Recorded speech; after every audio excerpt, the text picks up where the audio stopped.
Ναι, πάμε.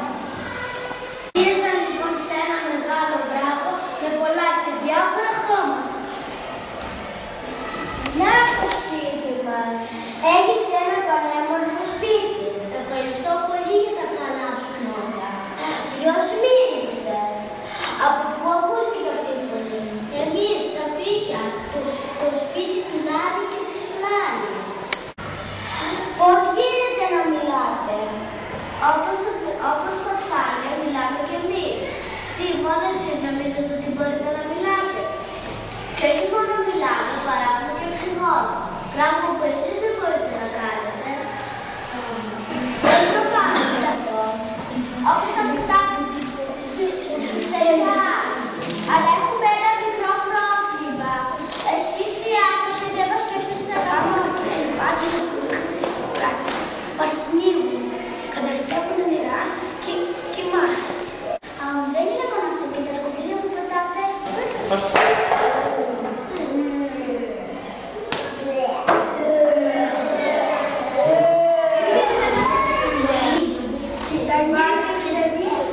Περστεριζόνουν από τον τόπο μας, μας έχουν μάξει. Το ξέρεις ότι αν χαθούμεθα θα χαθεί και η ζωή στη θάλασσα. Στη θάλασσα θα μειωθεί πολύ το οξυγόνο. Πρέπει να βοηθήσεις για να μην κινδυνεύεις. Δηλαδή τι να κάνω? Μίλα σε όσους μπορείς για τα προβλήματα που σου είπαμε. Θα σας βοηθήσω. Θα κάνω ό,τι μπορώ.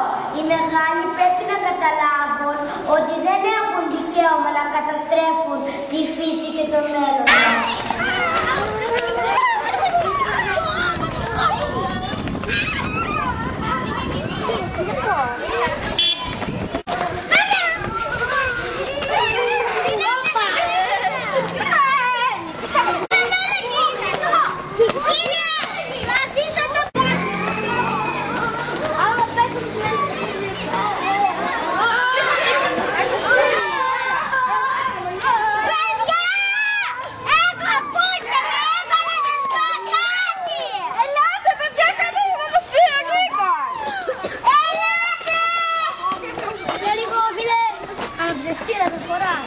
Όχι σκοπεύω σε διάστημα τώρα.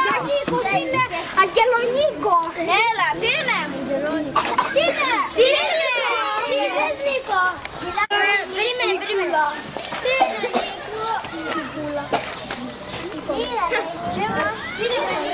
Έχω μάθει ότι τα φύκια και τα ψάρια κινδυνεύουν. Πρέπει να κάνουμε. Να κολλήσουμε πίσω. Να πούμε στους άλλους ανθρώπους να μην πατάνε σκουπίδια στη θάλασσα, έτσι άσπρο. Να σου αφήσε. Να σου αφήσε.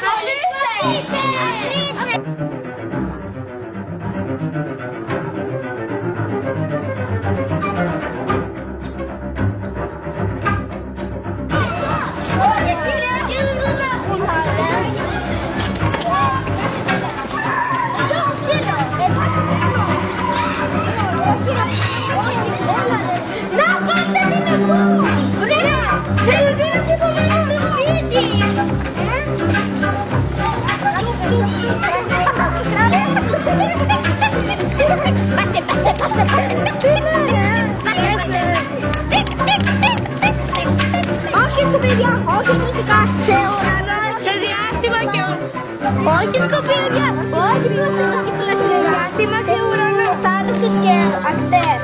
Τα φύκια κινδυνεύουν. Τώρα δεν θα φέρετε. Όχι σκουπίδια, όχι πλαστικά, σε θάλασσες και ακτές.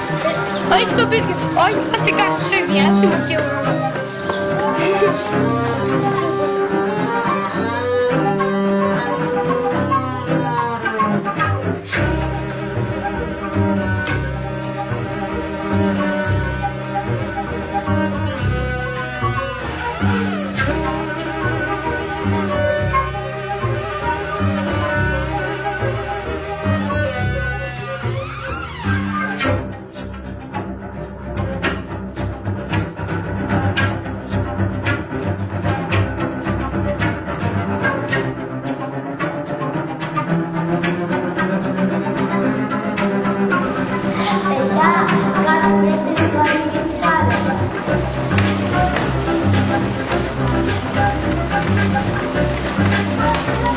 Ευχαριστώ.